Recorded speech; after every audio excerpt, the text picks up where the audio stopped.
Kita membahas penerapan akuntansi untuk trading melalui contoh soal di sini. Soal ini menyebutkan pada tanggal 31 Desember 2019 perusahaan memiliki berbagai jenis sekuritas seperti yang bisa kita lihat di tabel. Ketika perusahaan beli sekuritas atau obligasi, perusahaan mencatat sebesar cost-nya atau sebesar perolehannya. Ini sama dengan yang sudah kita pelajari di materi-materi sebelumnya, di mana jika kita membeli surat berharga atau sekuritas, maka kita akan mengakui sebesar present value obligasi pada tanggal pembelian. Nah, kemudian pada tanggal 31 Desember 2019, kondisi sekuritas yang dibeli itu bisa kita lihat di slide ini. Terdapat 3 jenis sekuritas atau 3 jenis obligasi. Untuk obligasi yang pertama dengan bunga 6%, untuk obligasi yang kedua dengan bunga 7%, obligasi ketiga dengan bunga 8%. Masing-masing memiliki nilai untuk amortized cost dan fair value. Total amortized cost adalah 314.450, total fair value adalah 318.200. Dari perbandingan antara cost dan fair value itu, kita bisa mengetahui bahwa terdapat nilai unrealized gain sebesar 12.780. Angka ini didapatkan dari gain sebesar 7.640 dan dari gain sebesar 5.140. Di samping itu juga terdapat informasi unrealized loss sebesar 9.030. Jadi total dari setiap unrealized gain or loss menghasilkan net unrealized gain di sini sebesar 3.750. Sehingga pada tanggal 31 Desember 2019 kita harus membuat jurnal penyusian terkait dengan fair value adjustment.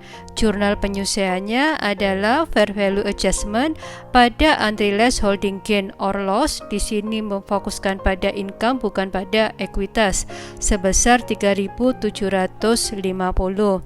Nah, untuk trading seperti kita lihat tadi, unrealized holding gain or loss tertulis income bukan equity seperti yang sudah kita lakukan di held for collection and selling.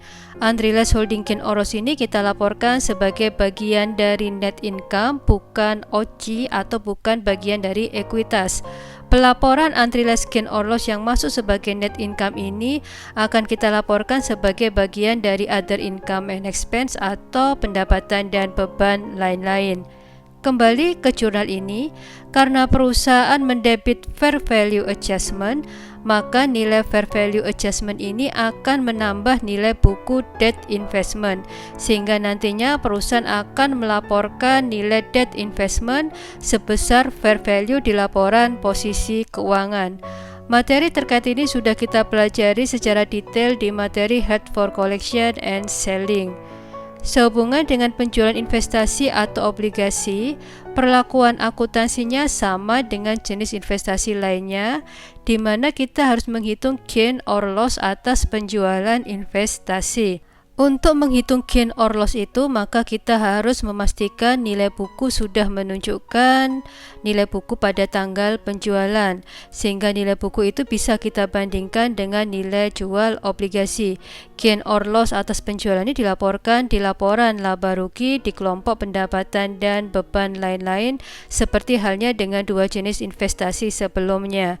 Jadi jika bisa kita simpulkan dari apa yang kita pelajari di sini, untuk perlakuan akuntansinya terdapat tanggal penting. Yang pertama adalah ketika kita membeli obligasi, perlakuan akuntansinya sama dengan perlakuan akuntansi di held for collection dan held for collection and selling, di mana kita harus menghitung harga beli sebesar present value-nya.